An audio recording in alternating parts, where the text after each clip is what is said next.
What's up? Welcome to the Ballistic Show. I'm your talented host, Ike Moore, and this is the show where we break down pop culture. For those who don't know, we're now doing 3 shows a month now, just to keep the show fresh and keep my blood vessels going with creativity and corny jokes. And I think it's working so far. And from my perspective, there was no better time to return than this week, because this week I get to review the return of one of the greatest sitcoms of all time. This week we're talking about the return of Roseanne. Now, before we get into the show itself, we got to talk about a couple of things. First of all, last night's 2-episode premiere was watched by 18 million people. Now, I want that to digest for a second, because some people are like, well, it's the first episode. Of course they would get a good rating. Nah, you guys don't understand. In this day and age, in 2018, it is hard to get people to watch TV. There's social media, there's Hulu, there's Netflix, there's podcasts like this one that are keeping people away from the television. So to get a big rating like that is absolutely remarkable. I wouldn't even be surprised if people tuned in who haven't watched TV since the last episode aired.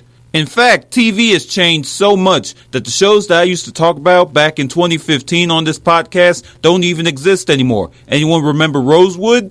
No. How about that Muppets sitcom? No, I don't remember that either. You see what I'm saying? So a rating like that is absolutely insane. And another thing I have to make clear before I really get into the nitty gritty here. As much as I've watched a good portion of episodes of the original run when it was in reruns, of course, I haven't seen every episode. Now, of course, I know the core characters and everything, but I wouldn't call myself an uber fan. So as I'm talking about this show, please keep in mind that I'm a casual fan at best. So my opinion might be different from the opinion of someone who's seen every episode known to man. All that being said, I really enjoyed last night's show. I think it was a very solid continuation. I don't even know why they call it necessarily a reboot, because it's just a continuation of what the show was originally. Even though you can say it's a reboot, because they're basically saying that season 9 didn't happen, they didn't win the lottery, and Dan's not really dead.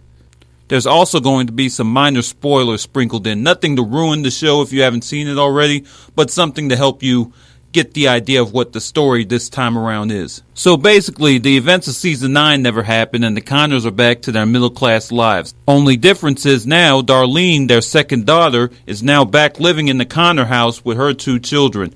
Now let me talk about Darlene for a second, not giving too much away, but she is just as savage as she was in the original run. Sarah Gilbert, bless her heart, I know she's been doing the talk, but she just slipped right back into this character, and I loved it. And to see her as a mother now, that's like mind-blowing.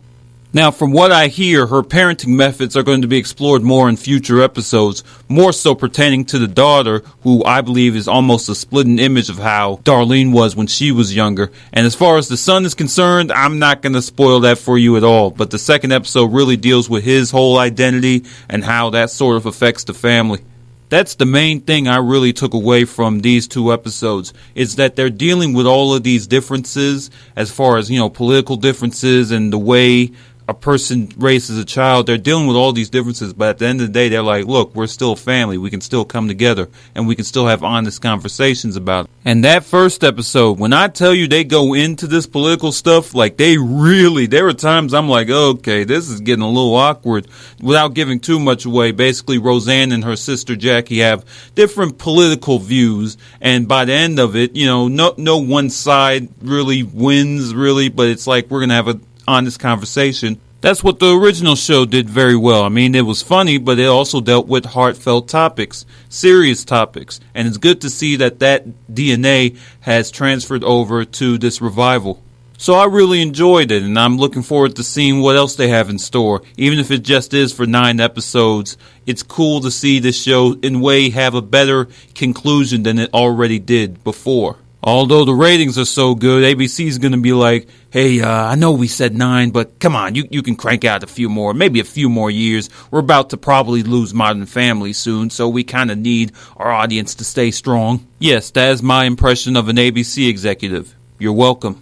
Now, before I get into this Tiffany Haddish story, I'm sorry, I gotta get this off my chest. It's American Idol related, and I know I've talked about American Idol a lot recently, but this won't take too long. Bear with me here. Let me just state this right now. Hello is not the only Lionel Richie song. I mean, seriously, since this show has returned, there's been one hello reference after another. You would think the poor man is a one-hit wonder, which he is not. Now, you're probably thinking, but the Commodores, that's more of a group. Those aren't technically Lionel Richie songs. Look, Lionel Richie is in the group, so technically, those are his songs too. So you could have gotten Easy Like Sunday Morning, Zoom. You can even go as far out as Brick House. You could have made a Brick House reference. It's the same thing with 50 Cent. 50 Cent keeps getting linked to In the Club, even though he's made many other songs since then. Many other songs. But no, everybody's like, oh yeah, that 50 Cent guy, he made that In the Club record, yeah. So, American Idol producers, I beg of you, please, there's no need to reference Hello again. We get it, that was his most popular song. But, there are some other songs you can reference too.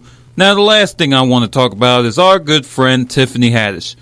I love this woman. If all the Looney Tunes and Animaniacs had a baby, that would be her. She is just insane. Something is mentally wrong with her in the brain, and I like it. She's my kind of crazy. And she's got a lot of things coming up. The Last OG with Tracy Morgan. She's doing a movie with Kevin Hart in the fall. She's hosting the MTV Movie and TV Awards in a few months. That should be good. All that being said, Tiffany, you gotta learn not to say certain things. You're starting some drama. Now, it's no secret that Tiffany Haddish is a huge Beyonce fan. It's also no secret that she has partied with Beyonce on the multiple occasions that she's detailed for all to hear.